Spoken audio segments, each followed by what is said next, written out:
minutes before 10 o'clock. Thank you for tuning in this Friday morning. Do you know, I have so many places I could start at in order to introduce our next guest. I'll start with the inscription on the Statue of Liberty. The inscription says, "Give me your tired, your poor, your huddled masses yearning to breathe free." It is part of a poem called "The New Colossus," and it was written, forgive me for forgetting the lady's name, but I know she was a Jewish lady. Lazarus? Was it Lazarus? That sounds familiar. Yeah. And it is basically the philosophy of the country that we live in. It's look, let's set up a country where people can be free and people can move here from countries that are not free and have freedom for once in their lives. And in order to make this country, of course, we have had a lot of growing pains and we've made a lot of mistakes along the way.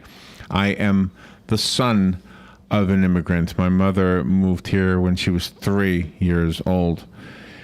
Can you imagine if my grandparents didn't do it right and she grew up as an illegal immigrant or an undocumented immigrant, however you want to say it, and went on to get married and have a job and everything. And then when she was 35 years old, she found that she might have to be deported because she wasn't a legal immigrant. And yet she had gone to school here. She was working here.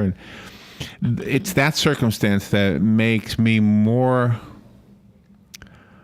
compassionate, I guess, toward the plight of the immigrants. I know there's millions of them, and one of the talk show guys who is really hard-nosed against illegal immigrants makes a lot of sense. One of the guys on the Red Eye radio show, he makes a lot of sense. He said, well, if we're going to allow illegal immigrants, what number should we stop at? You know? Exactly. So it is really a tough subject.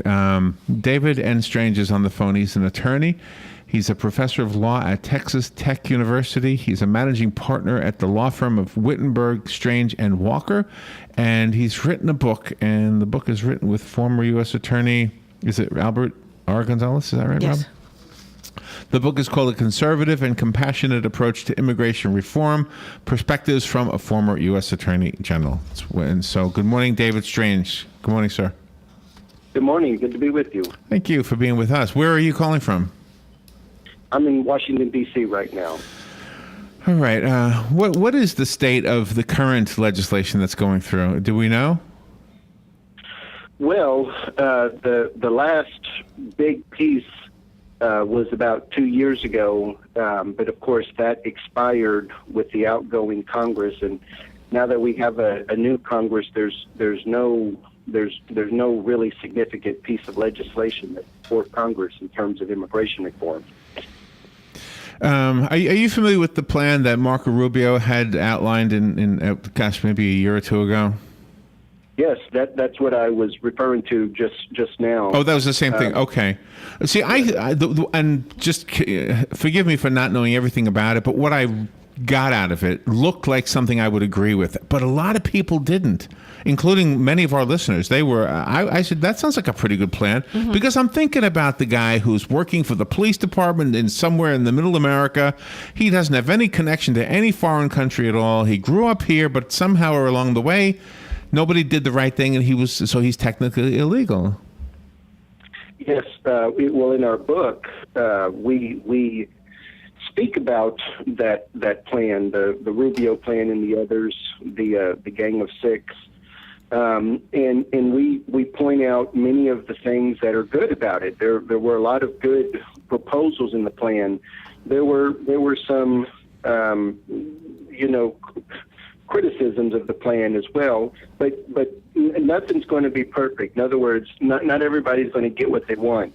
The people on the far right, whatever that may be, they're not going to get everything they want. Same thing with the people on the far left. And so there has to be some sort of compromise.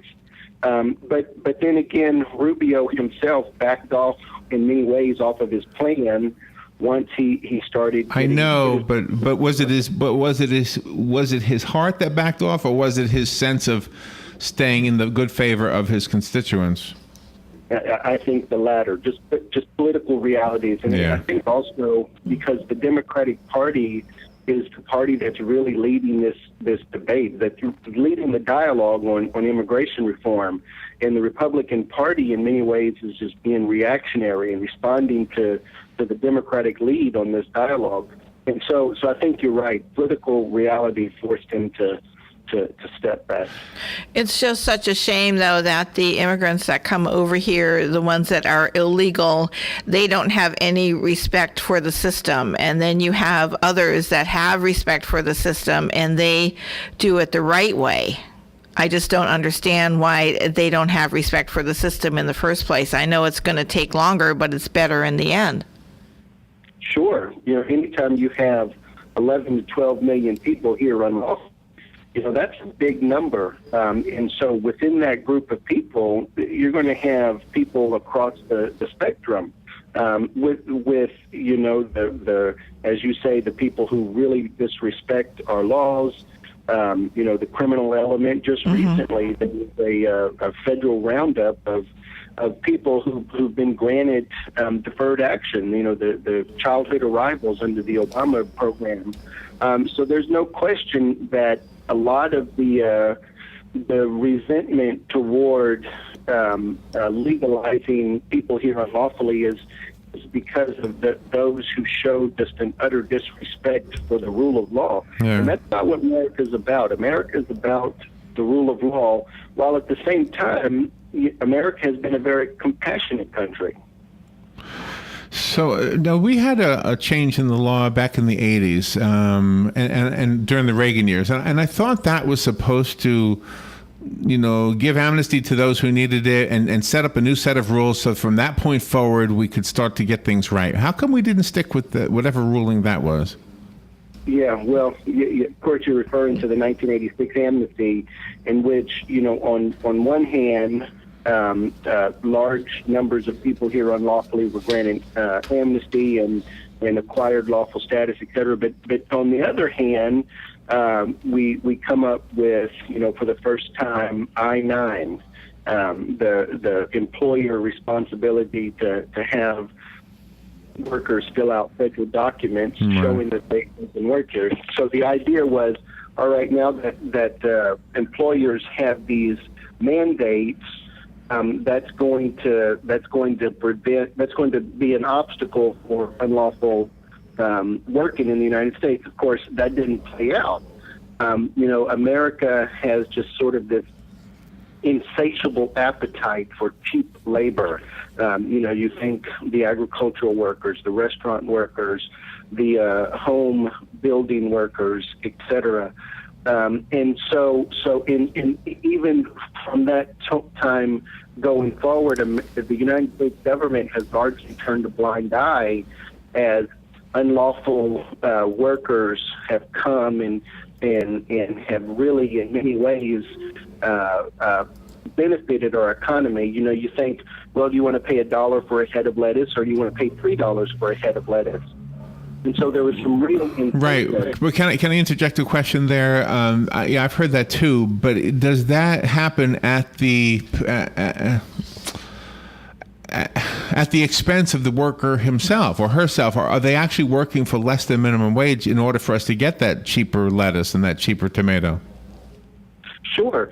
There's no question that there is some exploitation going on, but by and large, no, they're not. In other words, they're working at a fair wage, as opposed to employers struggling to find workers and not getting enough workers, and crops rotting in the fields, creating extra expenses on the employers, who then have to turn around and pass those expenses on to consumers. Right. So, for example, there were the immigration. I know we have to take a break. When we come back, I want to kind of pick your brain a little bit and see what kind of things in the book that you agree with about the legislation, and maybe the things that you don't agree with. Real quickly, though, I wanted to ask you if you feel like allowing illegal immigrants to work and get paid less, it's almost like a halfway to slavery kind of an idea. I mean, they're halfway there. I know they're making more than they would make in their home country in many cases, especially if it's Mexico. Mm-hmm. And then that's a whole other part of this argument. It's almost like those who are totally against immigration are the ones who are totally against Mexican immigration. They're not so necessarily dogmatic about speaking out against European immigration. Mm-hmm. Sure. Yeah. All right. I we'll take a little break. I know I went over when I did that, but we'll be right back. David Strange is on the phone. The book is called A Conservative and Compassionate Approach to Immigration Reform, and hopefully we're getting the information out about the book so that we can get the book. By the way, if you want to call in, you're welcome to do that. The number is 622-9622. We'll be right back. The weather is brought to you by myfwc.com. Safe boating is no accident. Clouds will limit sunshine today. It'll be warm with a shower in places, the high 80 to 84. Partly cloudy tonight, low 63 to 67. Tomorrow, partly sunny with a chance of an afternoon shower, high 82 to 86. On Sunday, clouds and some sun with a shower or two in the afternoon, the high 80 to 84. From the Florida Weather Center, I'm meteorologist Joe Lundberg.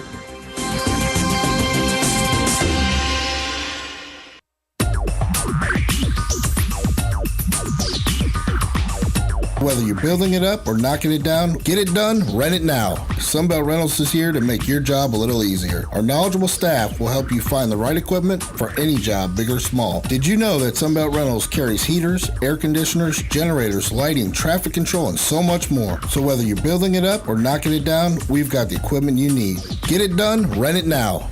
And right now, for a limited time, you can have it for less. Just by mentioning this ad, if you rent it Friday afternoon, you can keep it the whole weekend and only pay for one day. But this is a limited time offer, so stop into Sunbelt Rentals today, Northwest 27th, just a quarter mile east of I-75. For more information, just give us a call, 352-369-9101. 352-369-9101. Sunbelt Rentals. Get it done, rent it now. 352-369-9101. The new Cricket Wireless on East Silver Springs Boulevard on the corner of Bonnie Heath and State Road 40 is having a grand opening this Saturday. Stop by for the plan with unlimited talk, text, and data for $35 a month after a $5 credit with AutoPay and no silly annual contracts. With over 97% of Americans covered. Plus, the new Cricket Wireless will donate all activation fees this Saturday to Vets Helping Vets. That's the grand opening this Saturday at the new Cricket Wireless on East Silver Springs Boulevard on the corner of Bonnie Heath and State Road 40. The new Cricket Wireless, something to smile about. All right, 12 minutes before 10 o'clock. Let's return to David N. Strange. He's an attorney in Washington, D.C., as well as a professor, and the book that he has written is called A Conservative and Compassionate Approach to Immigration Reform, Perspectives from a Former U.S. Attorney General. That Attorney General is Alberto R. Gonzalez. David, a real quick question about the book itself. So you wrote the book, but it's ideas. I'm confused about the collaboration between the two of you. Well, if you don't mind, let me go to your question about exploiting workers. Okay. I think I agree with you that the people who are serious about immigration reform aren't going forward with the idea of let's exploit as many workers as we can. But rather it's a recognition that, we have certain areas in which it's just more difficult to attract American workers. So, for example, there were the meatpacking raids a couple of years ago in Texas that sort of wiped out their base. The meatpacking plants immediately began to apply or send out, the message, come apply, and they just weren't getting American workers, and so they ended up having to bring in refugees from other parts of the state to fill in these very difficult jobs. And so what I'm getting at is, comprehensive immigration reform it doesn't address just, okay, let's give papers to everybody here, or as many people as we can here, permanent immigration status, but it also includes temporary worker provisions, similar to the Bracero program that we had in the mid-20th century. Okay. breaking up a little bit. Can you? I think your phone moved a little bit or something. Well, There you are. There you are. So, but you know what? I've often thought. Okay, I hear that argument. Wouldn't that not be the case? Wouldn't we have American workers taking those jobs in the meat packing plants, for example, if we didn't have such liberal welfare laws? I mean, if you have no choice, in order to put food on your table, you have to go to work. I mean, wouldn't we have more people taking those jobs? Well, yes, I think so, but that's an argument. Well, that ship has already failed. So, in other words, the entitlement programs, that we have in place, they're not going away. So for example, I've spoken with employers who tell me, well, what do I? They come to me and they're sincerely asking, what do I do? On one hand, I have these undocumented workers, but on the other hand, I can't survive without them. I tried to go the route of American workers, but say it's a roofer, and they're out on the roof, putting down the black tile in the hot sun all day long, and the employers tell me I can't keep them. I can't hold the job. And just recently, I spoke with an employer who told me, I can't hold a worker down. In fact, I had high hopes for this one particular worker. He didn't show up. I called him and I said, hey, you've got a lot of potential here. Why don't you come into work? And he told me point blankly, why? I can make as much money on unemployment as I can with you, right. and I don't have to be in the hot sun all day long. But what I'm getting at is, you can make reference to that, but that ship has sailed. It's a reality. We have the entitlement programs, and they're not going away. Okay. Well, that's true, I guess. So I want to make sure that our listeners can ask you questions and everything, but I also want to make sure that we get enough information about the book out there. Does the book include things you agree with and disagree with about the current circumstances in the immigration laws? Sure. And going to your question, conservative and compassionate, that's at one time meant to be, the idea of compromise. In order for us to go forward with comprehensive reform, there has to be some compromise. But also, this idea of the Conservative Party or the Republican Party being anti-immigrant, the anti-immigrant party of no. History just doesn't show that to be true. For example, you made reference to the 1986 amnesty passed during the Reagan administration. The registry provision was updated during the Reagan administration. The 1990 Immigration Act expanded the number of permanent resident visas available to immigrants, passed during the George H.W. Bush administration. The 2002 Child Status Protection Act passed during the George W. Bush administration. Conversely, the Illegal Immigration Reform and Immigrant Responsibility Act of 1996, which has been very hard on immigrants, passed during the Bill Clinton administration. And then, for the first time, the DHS began to interpret a particular permanent ground of inadmissibility within IRA to attach to minor children. That was children as young as 2 years old and younger. That interpretation first came about during the Obama administration. And so, both parties have a lot to answer for when it comes to the plight of immigrants, but the Republican Party has too often and unfairly been labeled the anti-immigrant party, when the record just doesn't. Yeah, I've thought that too, actually. I mean, myself, personally, I've registered as a Republican, and I want to be compassionate, but at the same time, we have to have something in place. I mean, there are stories all the time about people who did want to get a job. The one kid on a farm somewhere in the Midwest who couldn't get work, and it was because the farmer would have had to pay him whatever the minimum wage was, and he didn't want to. Right. He wanted to pay his illegal immigrants the lesser than minimum wage. Or let's squeeze in a phone call or two. The number, if you want to call, is 622-9622. We've got just a few minutes. Good morning. If you have a question for David and Strange, you're on the phone now, on the air now, I mean. Yeah. Thanks, Larry and Robin. And Larry, I'd like to thank you for your questions and your observations. They're very compassionate, very, very realistic. And David is being quite honest with his description of of what Republicans have actually done. And And actually, under President Obama, I think he was starting to allude to it. President Obama was probably with the increased immigrations department with over 20,000 immigrations people. We've probably, under this president, deported more people than the last administration, possibly. But I just make an observation. I'm actually a Marine Desert Storm veteran who swung a hammer down the villages and was replaced by some illegal immigrants. So it was bizarre for me. I had served as a young Marine in Central America, so I kind of had compassion for them, even though they were taking my job. But I was proud of it because it took about 8 guys to replace the work that I was doing, because I knew every move I was making compared to them in the beginning. But my observation is, if the standard of living in Central America and Mexico could improve, I think it would slow down the immigration to the United States.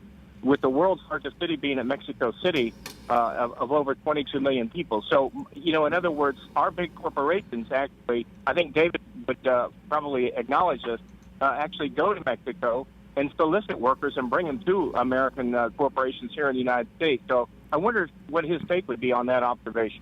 Thanks. All right, thank you. David? Sure. Yes. Well, the caller is certainly right in that the Obama administration has carried out record numbers of removals. In fact, just fiscal year 2012, there were over 400,000 removals, and then 2013 continued with the high numbers of removals. And the Obama administration, during his first term, the Democratic Party controlled the Congress and had the presidency, and he had a real opportunity for immigration reform. If he really wanted it, that was his time to move on immigration reform, rather than recently the executive action, which arguably is all about just political gain. But then going to the idea of, if these other countries, if their economies would improve, that would decrease the incentive to come to the United States unlawfully. That's true. But now we have sort of sovereign right considerations. How much responsibility does the United States have to make sure the economies of other countries are performing better, et cetera? In our region, I think there's a lot of incentive to that. But those are long-term plans. Those are long-term goals. And you gotta get in and root out a lot of the problems that are in the sending countries. Corruption, ineffective government, rampant crime and violence, etc. So I think certainly just as neighbors, country to country, it behooves each of the countries to help each other out in terms of economics, in economies, etc. And that's the compassionate part right there. Yeah. Yeah, but that's more of a long-term approach as compared to the immediate realities of today. Yeah, I need to do something bigger, way bigger than of a topic than we could ever cover in a short radio interview. But you've given us a lot of stuff to think about, and the book will have even more. It is called a Conservative and Compassionate Approach to Immigration Reform. David, do you have a website for the book? I'm sorry, what's that? Do you have a website we can go to? Well, it's on Amazon, and then of course the publisher is Texas Tech University Press, and so you can go to Texas Tech University Press and read up on the book. Okay, all right, excellent. David, thank you for taking time out of your morning to talk to us about this. This is an important topic, and it comes up. I can't tell you how often this comes up. It comes up all the time, and it is a button pusher. It'll get tempers flaring and everything. David, thank you for being on the air. I love the compassionate part, though. That's my 2 cents. All right, we'll be right back. Broadcasting from the Paddock Mall Studios, this is WOCA, Ocala, Gainesville, The Villages, 1370 AM, 96.3 FM, The Source. Fox News Radio, I'm Pat O'Neill. Tense but calm in Ferguson, Missouri last night after the wounding of 2 police